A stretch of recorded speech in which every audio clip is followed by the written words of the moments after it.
Olá, meus amigos e minhas amigas, vocês que nos acompanham pela Rádio Nova Aliança 103.3 FM 710 AM, sejam todos muito bem-vindos e muito bem-vindas a mais um programa de Justiça e Paz.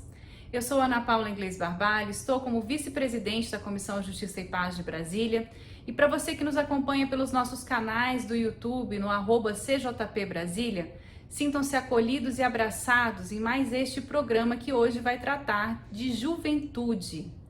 O tema juventude entra no nosso programa hoje porque na segunda-feira, no dia 4 de setembro, nós teremos um Diálogos de Justiça e Paz às 19 horas no CCB, Centro Cultural de Brasília, que fica na 601 Norte. E o Diálogos de Justiça e Paz deste mês traz o tema Juventude. É uma parceria do Observatório Socioambiental Luciano Mendes de Almeida, o OLMA, com a Comissão Justiça e Paz de Brasília, a Comissão Brasileira de Justiça e Paz e com os nossos parceiros jesuítas que cuidam do CCB. Muito obrigada a você que vai estar conosco na próxima segunda-feira às 19 horas e obrigada a você que nos acompanha agora nesse nosso programa de Justiça e Paz, no qual eu entrevisto Lund Braghini Júnior, nome diferente, Lund Braghini Júnior, que faz parte do movimento de educação e cultura da Estrutural. Perfeito. Olha que maravilha, gente. A Estrutural, para quem não conhece a Estrutural é um bairro de Brasília que fica próximo ao antigo lixão de Brasília, hoje aterro sanitário, hoje tem uma estrutura de aterro sanitário, e é um bairro que começou a partir do antigo lixão e hoje se expandiu e tem muito mais pessoas morando na Estrutural, mas ainda é um bairro que precisa de maior atenção do poder público. E um bairro cuja juventude também tem que ser olhada com muito carinho, né? Então a gente está aqui, eu agradeço já de antemão o Lund por estar conosco nessa entrevista. Lund, diga olá para os nossos ouvintes e se apresente apropriadamente, porque o Lund tem uma grande carreira além de ser desse movimento de educação e cultura da Estrutural. Seja bem-vindo. Muito obrigado, Ana Paula. Eu sou jornalista de formação e sempre militei com movimentos sociais, desde o movimento estudantil até o movimento negro, que fez uma grande diferença na minha vida, e o movimento de mulheres. Há 7 anos eu sou assessor de comunicação aqui da Procuradoria da Mulher do Senado, mas também já trabalhei na Secretaria da Mulher do GDF, e são experiências muito importantes, eu acho, para a minha formação como homem, não é, para a desconstrução de aspectos racistas e sexistas, que é sempre um processo, que é uma coisa nunca terminada, e eu acho que isso me faz ver o mundo de um modo diferente, inclusive a questão aí da juventude. Não é? Você está mencionando aí a questão da cidade estrutural. Na cidade estrutural existe uma grande líder que é a criadora do movimento de educação e cultura da Estrutural, que é a Abadia. E eu era professor da Universidade Católica e me envolvi lá num projeto interdisciplinar que se chamava Teias de Conhecimento e acabei saindo da Católica, mas continuei dentro do movimento, né?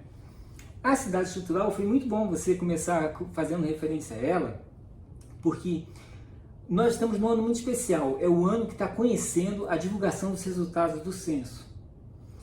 E pouca gente sabe que em 2010 o IBGE criou uma expressão nova, chamada aglomerados subnormais. Você conhecia, Ana Paula? Curiosamente, Lund, eu trabalhei, o meu trabalho de conclusão de curso junto ao professor Zé Geraldo, que é membro da Comissão Justiça e Paz. Um beijo, Zé Geraldo, meu orientador. Eu trabalhei com a forma como os aglomerados subnormais, como as comunidades reagiram à Covid-19. Então eu fiz um registro de iniciativas sociais de combate à Covid-19, de apoio mútuo nessas comunidades chamadas aglomerados subnormais pelo IBGE. Então eu conhecia já. Pois é, desde 2010 o IBGE criou essa expressão para denominar essas regiões que são considerados aglomerados subnormais. E o censo de 2010 identificou 36 aglomerados subnormais em Brasília. Eu comparo que é como se fosse um tecido com com alguns furos, com 36 furos. Então o nosso tecido social é como se fosse uma camiseta. O tecido social do Distrito Federal em 2010, não é? Era uma camiseta com 36 furinhos. Esses 36 furinhos são as regiões em que as populações são subassistidas nos seus direitos. Eu quero te falar que em 2014, nós ainda estávamos, era o último ano do governo da presidenta Dilma Rousseff. Em 2014, a Codeplan, que é um organismo importante aqui, que produz pesquisas no DF, ela fez um relatório em que ela conseguiu mensurar quantos que são os jovens negros e as meninas negras em cada um dos 36 aglomerados subnormais. Isso é fantástico em termos de precisão. E nesses 36 aglomerados subnormais, por que eu estou destacando a questão racial? Nesses 36 aglomerados subnormais, a população negra a população de jovens negros nunca é menor que 60% e chega a 81%. Então, estamos falando de um aspecto importante para a gente falar sobre o jovem hoje, não é? Que é o aspecto racial, assim como o aspecto de gênero e assim como o aspecto de classe. Essas questões são muito fundamentais para a gente não falar de uma juventude genérica. Claro que ser jovem tem coisas comuns que todos os jovens compartilham, todos os jovens sonham, todos os jovens, né, têm aspirações comuns, têm problemas comuns, têm dilemas comuns, mas têm condições diferentes também. Então existem jovens para quem o grande problema é sobreviver. Sobreviver mesmo, é uma luta contra a morte. Existem jovens que estão procurando condições mínimas, adequadas, não é? E existem jovens que estão sonhando, que estão no mundo, não é? Que estão bem situados, que estão visualizando já onde é que vão estar no futuro. Eu digo isso porque a nossa tendência é ver a juventude como um conjunto unitário, não é? E na verdade há muitas diferenças entre ser menino e ser menina hoje. Eu sou padrasto de um casal de gêmeos, a Maitê e o Gui, eles têm 17 anos. E eu sempre brinco, não é? Que a Maitê nasceu num mundo em que os discursos a respeito da mulher são de empoderamento, e ela está sintonizada com tudo. Com 7 anos, ela queria fazer um curso de desprincesamento. E ela passa nos primeiros lugares no colégio e tudo. Já o Guilherme, ele é um menino, não é? Que se declara não binário hoje, não é? É um menino que ele olha para o mundo e ele não vê exemplos masculinos positivos.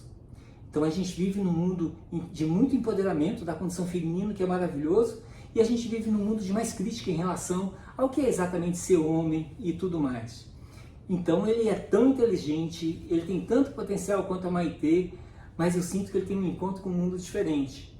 Então essas questões de gênero, elas estão presentes entre nós. E essa juventude que está aí tem uma série de novidades, não é? Se a gente conversar, por exemplo, sobre gênero e sobre orientação sexual, que são questões importantíssimas, que afetam a pessoa pela vida inteira, não é só na juventude, não é? Essa geração tem um repertório muito mais interessante do que a minha geração teve. Essa geração que fala em LGBTQIA+, eu não sei nem te dizer exatamente, não é tudo que tem na sigla, mas eu respeito as conquistas que essa geração tem. Por outro lado, a gente vem de uma época em que a gente tem esse vício de falar hoje, não é? Virou um senso comum falar de geração X, geração Y, geração Z, millennials. Então, essa ideia de que as gerações, elas se sucedem, têm perspectivas diferentes, não é? No entanto, isso acaba deixando de lado essa questão do gênero, que é muito importante, essa questão da raça e a questão da classe. E quando a gente fala uma cidade como a estrutural, e quando a gente fala nos aglomerados subnormais, tudo isso vem para o primeiro plano. Porque eu sou uma pessoa considerada branca num país como o Brasil, né? O meu Braghini vem do italiano, não é? Eu poderia ter Múnich também, que vem do austríaco, eu podia ter Navarro, que vem do espanhol. E eu podia ter de Jesus, que vem da minha avó negra. Eu fui criado, não é, por uma criação racista, porque as pessoas falavam, você é descendente de italianos, austríacos e espanhóis. Mas a minha avó, Benedita Maria de Jesus, ficava de fora. Então, a gente vai nascendo num país, crescendo num país em que a gente vai sendo condicionado, não é, a achar que os traços brancos são traços de superioridade. Isso é terrível, não é? Eu tenho até vergonha de falar. Quando eu vejo a polícia, eu me sinto protegido. Os jovens negros, quando veem a polícia, têm medo. Um jovem negro, numa bicicleta, quando passa um carro, ele tem medo. Eu saio na rua sem documento, sem nenhum problema. Se me pararem, eu explico quem eu sou. Nunca me pararam e eu nunca tive medo de ser parado. Os jovens negros são educados desde pequenininho, jamais saia na rua sem nenhum documento. Jamais então, reaja, jamais faça aquilo. Isso é muito terrível, Ana Paula. Porque esse relatório que foi feito pela Codeplan em 2014, por que eu vou sublinhá-lo? Porque isso mostra que o Estado pode fazer coisas e que o Estado também pode não fazer. Esse relatório, ele nasceu no âmbito a gente vinha de governos progressistas e dentro da Secretaria de Igualdade Racial, era a ministra Luísa Barros, surgiu um programa que chamava Juventude Viva, preocupado com a sobrevivência dos jovens negros.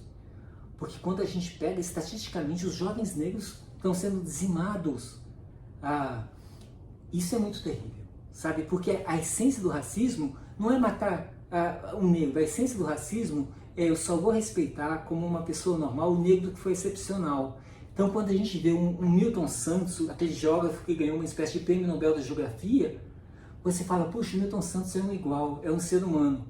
Mas quando a gente vê uma notícia de que morreu um jovem negro, e principalmente quando vem naquele padrão de divulgação dos meios de comunicação, morreu um jovem negro que tinha passagem pela polícia, aí acabou. Parece que ele era uma pessoa condenada a morrer mesmo e era do mal, não morreu um ser humano. Então isso é muito terrível. Então o governo, aquele governo naquela época, fez um projeto chamado Juventude Viva, para essa juventude negra. Na mesma época aqui, tanto na Câmara quanto no Senado, houve CPIs para discutir a questão do genocídio. Porque era disso que era chamada a questão do genocídio, do extermínio da juventude, do genocídio da juventude negra. Então a gente está falando de um problema importantíssimo, porque como é que ele vai aparecer? O genocídio não aparece só na morte, não aparece só no matar. O genocídio ele aparece principalmente no olhar de não esperar nada. Foi mais ou menos nessa época que surgiu uma expressão terrível, que para mim é uma expressão genocida, não é?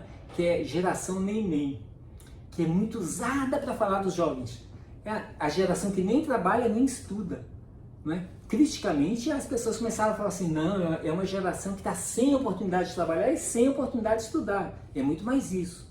Mas quando você brinca com geração neném, que dá inclusive a impressão de que é uma geração infantilizada, uma geração, não é, mimada, não é? O neném chama para o bebezinho, não é? Essa geração neném, no fundo, é uma geração de quem eu não espero nada.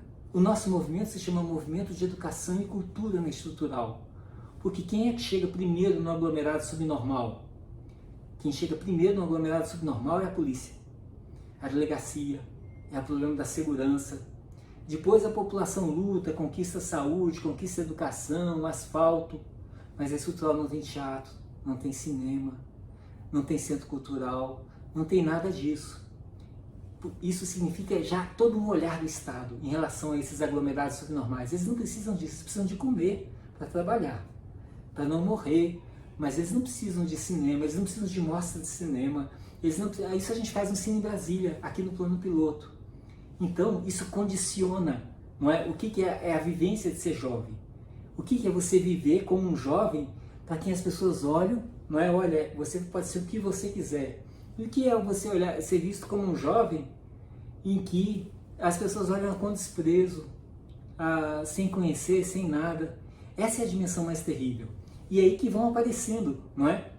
O peso da raça, o peso da classe, o peso do gênero é importantíssimo.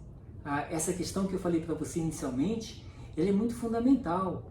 A gente tem uma lei poderosa no Brasil, que é a Lei Maria da Penha, que ela ajudou, não é? Ajudou a gente a entender, não é? que existem várias formas de violência. Então a gente tem uma juventude muito antenada para, olha, a violência não é só violência física, é a violência psicológica, é a violência moral, é a violência patrimonial. Isso é muito bacana, porque você está criando uma semente de um outro tipo de vida conjugal, em que, por exemplo, uma palavra como feminicídio não venha mais ser aplicada. Não é? Então eu espero que no futuro, não é, essa geração seja muito mais sensível para isso daí. E claro, não é, a minha geração, a sua geração poderiam ser mais sensíveis se a gente tivesse tido uma formação melhor. Esses jovens estão tendo uma formação melhor sobre esse aspecto. No entanto, não é, aí vem a questão da raça, aí vem a questão da classe, que se misturam tanto no Brasil, não é? Porque a gente precisa, então, ter esse olhar, sabe, afinado, refinado, e principalmente ouvir os jovens, não é? Você está ouvindo uma pessoa que é jovem, não é? Há quantos anos que eu tive 17 anos? Há 40 anos eu tive 17 anos, não é? Então eu sou um jovem muito experiente, não é? Eu também. Há 40 anos eu tive 17 anos, mas os meus filhos têm 17 anos. Então a gente tem que ouvir essas crianças e antenados, né? Porque para essas diferenças, para ouvir o que eles querem mesmo. Não é? Eu estou interpretando um pouquinho o que a Maitê, não é? A minha filha quer, o que o Guilherme, meu filho, quer, não é? Mas o que eles diriam mesmo. Então é muito importante a gente dar essa voz, esse protagonismo, não é? Dar protagonismo é uma expressão muito ruim, porque protagonismo a gente sempre conquista, não é? Então é muito importante, não é, que esses jovens consigam visualizar um futuro interessante, porque existe uma frase que me assombra muito, eu sempre falo sobre ela, que é a seguinte: nós estaríamos ou estamos num momento da história em que pela primeira vez o futuro parece pior do que o presente. Tanto em termos ecológicos, como em termos sociais, como em termos de qualidade de vida. Escolha o aspecto que você quer trabalhar, né? E o que é crescer, não é? Imagine que é você crescer numa época em que você imagina que o futuro vai ser o socialismo, em que o futuro vai ser a igualdade, liberdade, fraternidade. Agora imagina você crescer numa época em que parece que o futuro é a competição, o futuro é só a destruição ambiental. Isso deve afetar a mente de alguma forma, não é? Porque você fala, puxa, eu não quero futuro, eu quero viver no presente. O Guilherme, meu filho, falava assim, eu não quero crescer. Isso é muito profundo, sabe? Ele era pequenininho, com 7 anos de idade, não quero crescer. Ele está visualizando, não é, um mundo em que essas pessoas, um momento em que essas pessoas são infelizes, essas pessoas estão endividadas, essas pessoas não têm tempo, essas pessoas têm que trabalhar. Então, há uma dimensão de sofrimento, de percepção, de falta de perspectiva, e que a gente tem que conversar sobre ela, sabe? Porque é a sociedade toda que colabora para isso, são os meios de comunicação, é o Estado, não é? A gente está num momento em que a gente está vendo o STF conversando sobre uma coisa que é terrível, que é o tal chamado marco temporal. Que seria impensável se você colocasse essa referência em 1988, quando a Constituição foi promulgada. A ideia era justamente de construir um mundo melhor. E a gente sabe que se tiver o marco temporal, significa o genocídio dos indígenas em pleno século XXI. Exatamente. Eu brinco que é como se a gente estivesse falando de campo de concentração, sabe? Porque todo mundo fica horrorizado com o nazismo, com o fascismo, não é? Mas é uma expressão tão genocida quanto. Então, imagina o que é para a juventude, não é? Tá se inteirando de que, olha, é legítimo a gente falar em fazer uma proposta de um marco temporal, não é? Olha, só de 88 para cá, viu? E isso é muito assustador. Então, para mim, essa realidade da transformação do Brasil tem esse desafio imenso, sabe? Você talvez conheça, porque você estudou com José Geraldo, com pessoas progressistas, talvez você conheça um autor que não era nem africano, ele é do Caribe, o Frantz Fanon. Sim, Fanon. O Fanon tem um texto de 1955, num livro chamado Pela Revolução Africana, que é uma coletânea de artigos, em que o parágrafo de abertura fala o seguinte: olha, houve uma época em que as pessoas diziam que alguns povos têm cultura e outros povos não têm cultura. Depois veio uma outra época em que as pessoas falavam todos os povos têm cultura, só que algumas culturas são superiores e outras culturas são inferiores. E ele fala, finalmente chegou a nossa época em que todo mundo fala que todo mundo tem cultura e todas as culturas são equivalentes. Mas ele pergunta, mas o que isso significou? Isso significou uma transformação das estruturas de poder que geraram aquele primeiro pensamento, sabe, aquele primeiro pensamento colonial, que essa é a questão fundamental. A gente criou uma sociedade em que a gente vê um índio de relógio e a gente fala, ele não é tão índio assim não, olha o relógio dele, não é? E no entanto, quando em 1969 nós chegamos à Lua, tinha lá a bandeira dos Estados Unidos, mas todo mundo falou assim, foi a humanidade que chegou à Lua. Então, os poderosos, o poder hoje está em nome de quem é que fala em nome do universal, sabe? Então, continua nas mesmas mãos, não é? Então, essa hierarquia, como desconstruir na prática isso? Como construir um futuro em que a gente sofra, não é? Quando vê uma notícia, não é, de que morreu uma menina negra dentro de casa brincando por uma bala perdida, não é? Você vai falar, meu Deus, que é isso, não é? Mas a gente já nem sofre, não é? Não, morreu, mas olha onde ela morava. Morava lá no aglomerado subnormal, não é? Quem mandou morar lá, não é? E a gente não fica sensível. Morreram 700 pessoas no naufrágio, a gente não fica sensível. Mas se você vê uma foto, né, de um menino branco, etc e tal, morto e tudo mais, você reage diferente. Então essa desumanização está dentro da gente, porque a história, não é, e é muito importante a gente inclusive seduzir os jovens para a importância da história. Quando a gente pensa que a Declaração Universal dos Direitos Humanos é do ano de 1948, é o mesmo ano em que num país como a África do Sul você está instituindo o apartheid. Então como é que as coisas podem acontecer simultaneamente de modo tão contraditório? Então é difícil hoje, não é? A gente construir essa mensagem, ou construir qualquer mensagem, não é, de esperança e tudo mais. Porque a gente vive numa conjuntura que é muito parecida com a conjuntura de 100 anos atrás. A gente está na conjuntura dos 200 anos da independência. Há 100 anos a gente estava na conjuntura dos 100 anos da independência. E naquele momento o Brasil viveu uma década de crise. Uma década de crise, e o mundo também estava vivendo a ascensão do Hitler, do Mussolini ao poder. A gente não está vivendo uma coisa muito diferente. A extrema-direita voltando a aparecer como sendo uma opção política, como sendo um discurso viável que fala contra os migrantes, que fala contra as populações pobres, na verdade. Nós que somos de comunicação, que estamos falando aqui numa rádio, não é? O rádio foi a grande tecnologia que possibilitou a ascensão de Hitler e Mussolini. Hoje a ascensão da extrema-direita, não é, está no WhatsApp, não é? Tá nessas redes sociais, não é? Em que você dissemina qualquer coisa, em que pessoas que não têm uma boa formação, não é, vão assimilando aquilo, não é, vão trabalhando aquilo, não é? E eles fazem também um trabalho, a extrema-direita, de recorte da verdade para construir uma nova história. Como se pulasse as linhas de um livro que você está lendo. Eu pulo umas linhas e aí eu conto uma história só com determinadas linhas, que é totalmente diferente da história do livro. Mas ela tem elementos de verdade. A gente tem, eu sempre brinco, eu era professor de comunicação, ninguém mente com mentira. Todo mundo mente com a distorção da verdade. É isso que você faz. Por isso que a mentira é tão poderosa. Porque ela parece a verdade, ela tem os elementos da verdade. Ela pode não ter o todo, ela pode não ser verdadeira, mas ela pode ter os elementos da verdade ali. Então a gente viu essas coisas absurdas, as pessoas falando que o nazismo era de esquerda, o fascismo era de esquerda. E você vê professores universitários ensinando isso.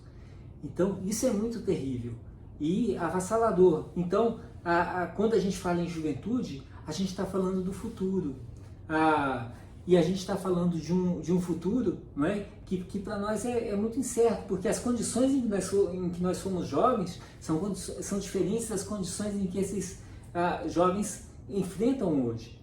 E, no entanto, alguns fatores sempre tiveram presentes, a questão da classe, a questão da raça, Então faz muita diferença a gente viver, não é, sob um governo que se preocupa, sob um governo que se preocupa em fiscalizar as instituições, porque não basta que as instituições sejam criadas, elas precisam ser fiscalizadas, porque as instituições acertam, erram, às vezes se equivocam, e é muito importante a gente ter esse olhar vigilante, esse olhar de que a coisa pode melhorar. Mas se a gente tem no horizonte, olha, o futuro vai ser pior do que o presente, isso é muito ruim. E, no entanto, não é? Ontem eu estava participando de uma roda de leitura aqui sobre o livro de um xamã Yanomami, que é o Davi Copenhague. E o Davi Copenhague, quando era criança, sabe o que ele queria ser? Branco. É a coisa mais normal do mundo. Eu quero ser branco, quero ser como os brancos. E ele viveu durante algum tempo, não é? Branco e como os brancos.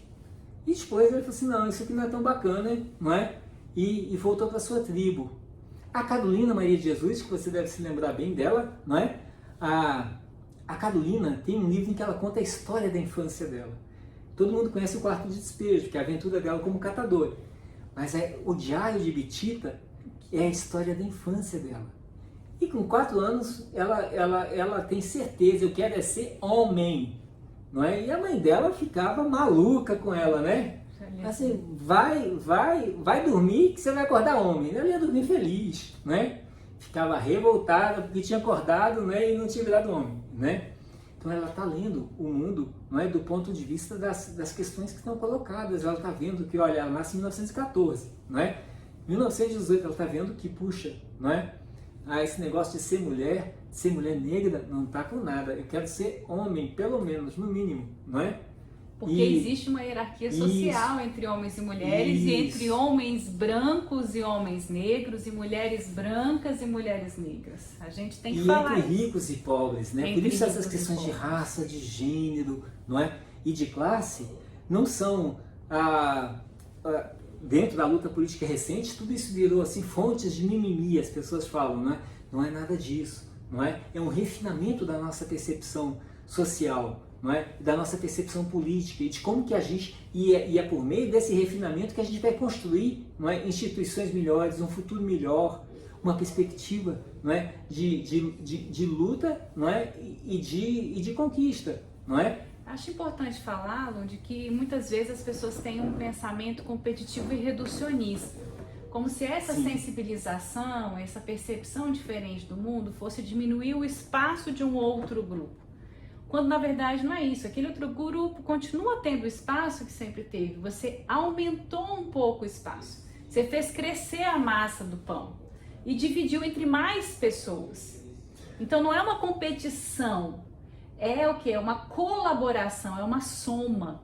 O mundo fica mais rico com essas diversidades. E às vezes tentam emplacar uma ideia ao contrário, que quando eu reconheço os direitos de minorias, como por exemplo os LGBTQIA+, as pessoas trans, eu vou estar diminuindo o direito de homens cis e mulheres cis. E não é verdade. Exato. Eu gosto muito de... Quando eu fui professor da Universidade Católica, eu me envolvi com uns projetos que a Católica tinha de levar estudantes para cobrirem Jogos Pan-Americanos, Jogos Olímpicos e também os Jogos Pan-Americanos e os Jogos Paralímpicos.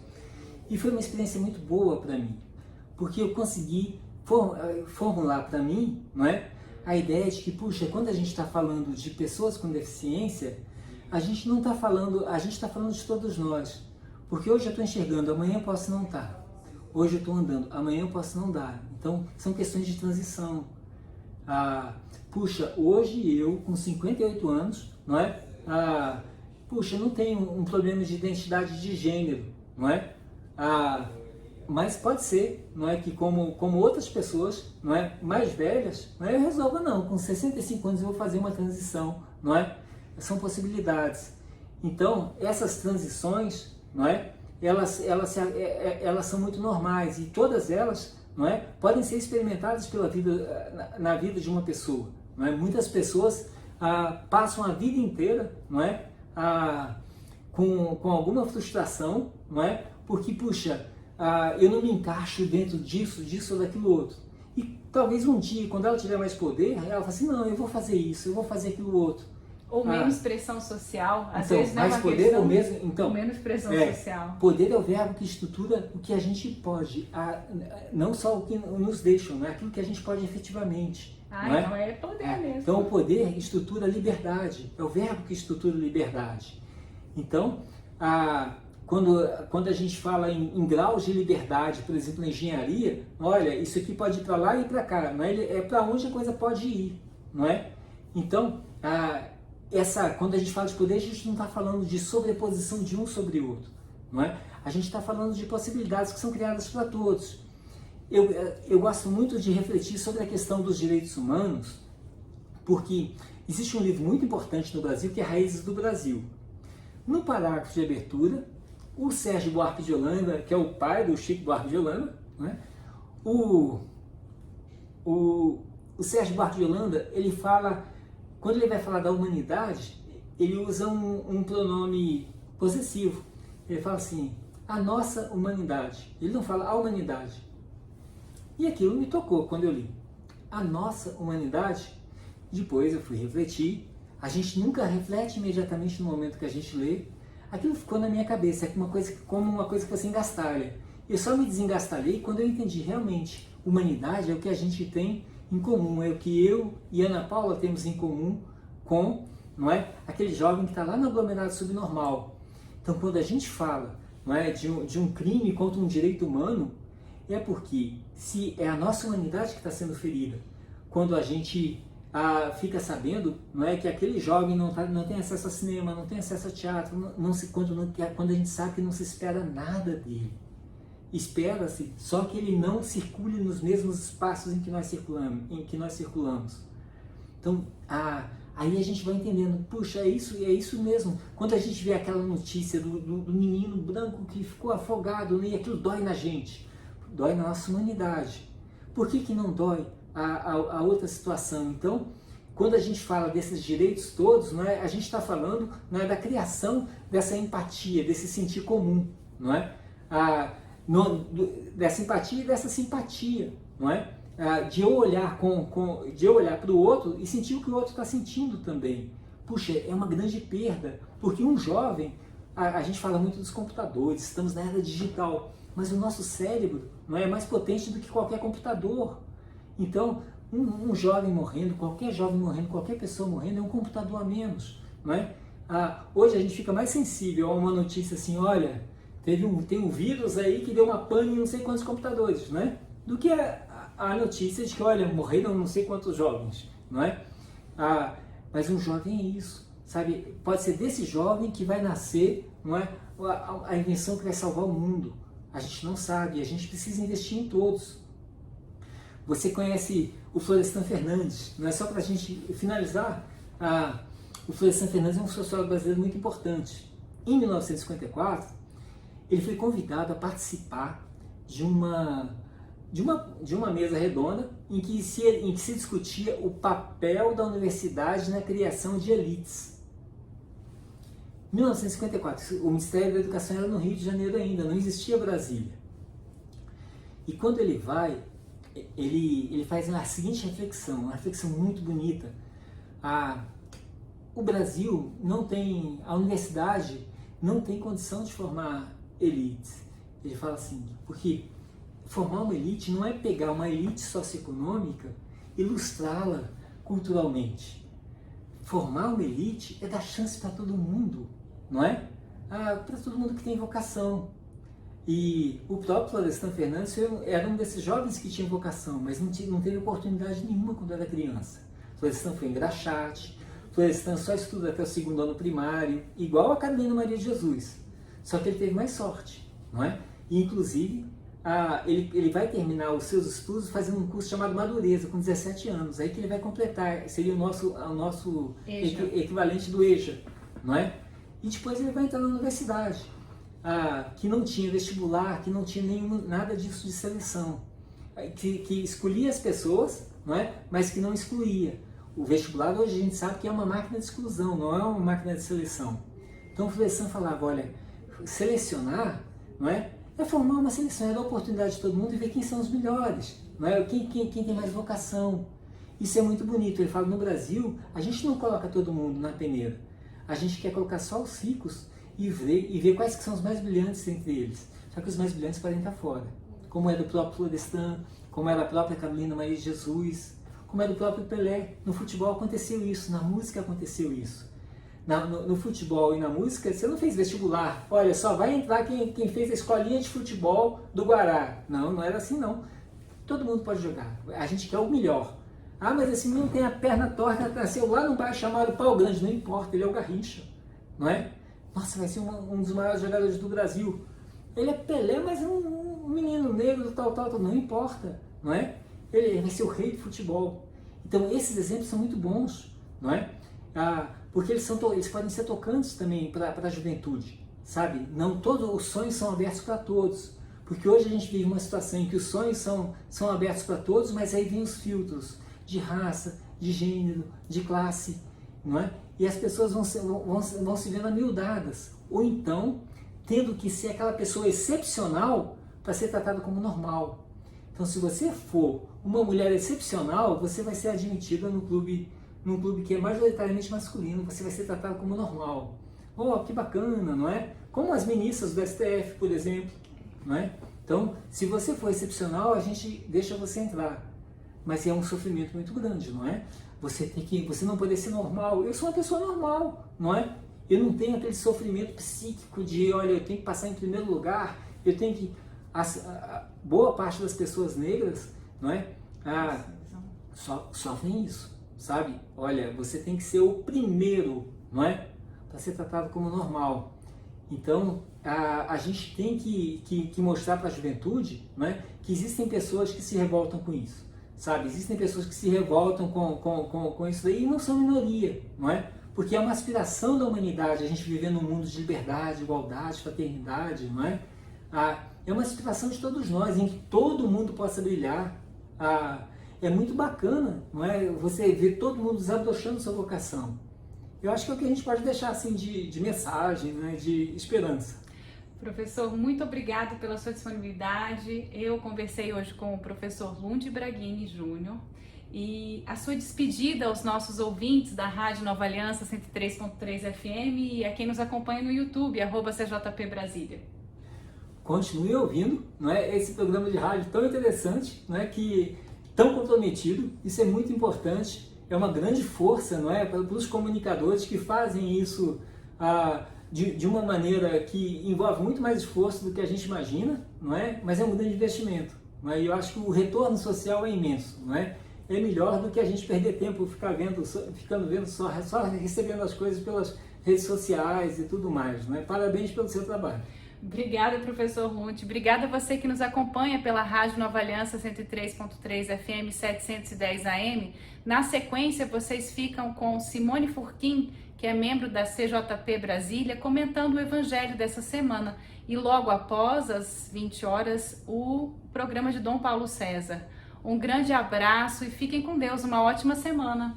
Oh, que bacana. Olá, ouvintes. A leitura do Evangelho hoje é Mateus, capítulo 25, 14 a 30. É conhecida como Parábola dos Talentos. Jesus fala por meio de parábolas, pois ajuda-nos a entender como devemos construir o reino dos céus. No tempo de Jesus, o talento era a maior medida de valor econômico. O Senhor entregou para cada servo os talentos conforme a capacidade de cada um. Quando retornou, este Senhor não os pegou de volta. Os talentos passaram a ser daqueles que fizeram render. E o que é tão valioso assim que deve fazer render mais ainda?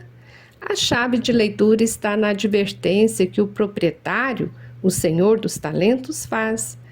Ele vai dizer: todo aquele que tem, ou seja, que tem o talento, será dado e terá em abundância, mas daquele que não tem, até o que tem lhe será tirado. O evangelista Mateus entendeu que esse Senhor que viaja para o estrangeiro é o próprio Jesus que viaja, faz referência à Páscoa, e que vai voltar, ou seja, parousia. mas antes confia a seus servos, os seguidores, os cristãos, a igreja, os dons para o crescimento do reino. Os talentos são os sinais do reino que devem crescer. Para que isso aconteça, a atitude dos seguidores deve ser ativa. Então o Senhor não pegou os talentos de volta. Isso entende que os sinais do reino devem ser vividos neste mundo e deve ser vivido em abundância, ou seja, todo aquele que tem será dado e terá em abundância, mas daquele que não tem, até o que tem lhe será tirado. Viver os sinais do reino é festejar com o Senhor. Porém, o terceiro servo não compreende e devolve o talento. O terceiro servo vai dizer: aqui tens o teu talento. A sua incompreensão levou-o a ficar de fora da festa. O terceiro servo não quis viver os sinais do reino por medo do Senhor. Mas o que é este medo? Seria a ideia errada que ele tinha sobre o Senhor? Muitas vezes também nós vivemos uma teologia do medo. O medo nos cega e nos paralisa. O medo não constrói. Quantas pessoas vivem com medo do castigo de Deus? Vão à missa, vão ao culto, seguem as doutrinas da sua igreja por medo de ir para o inferno ou de sofrer aqui um castigo de Deus. A teologia do medo não constrói os sinais do reino, pois não ajuda a enxergar que Deus é graça, que Deus é amor, que Deus é o bem maior. A teologia da graça nos faz compreender e assumir nossa responsabilidade como cristãos, pois tudo é dom gratuito de Deus, como nos ensinou São Francisco de Assis. O mês de setembro é dedicado para o estudo da Bíblia, e neste mês vamos estudar a carta aos Efésios, cujo lema é revestir-se da nova humanidade. Portanto, que possamos nos tornar homens e mulheres novos, revestidos de Cristo, pois somos marcados pela experiência com Jesus ressuscitado em nosso batismo. E à luz da parábola de hoje, que possamos nos tornar servos fiéis, acolher os dons que Deus nos dá e fazer render esses dons para construir um mundo melhor, sinal do reino de Deus.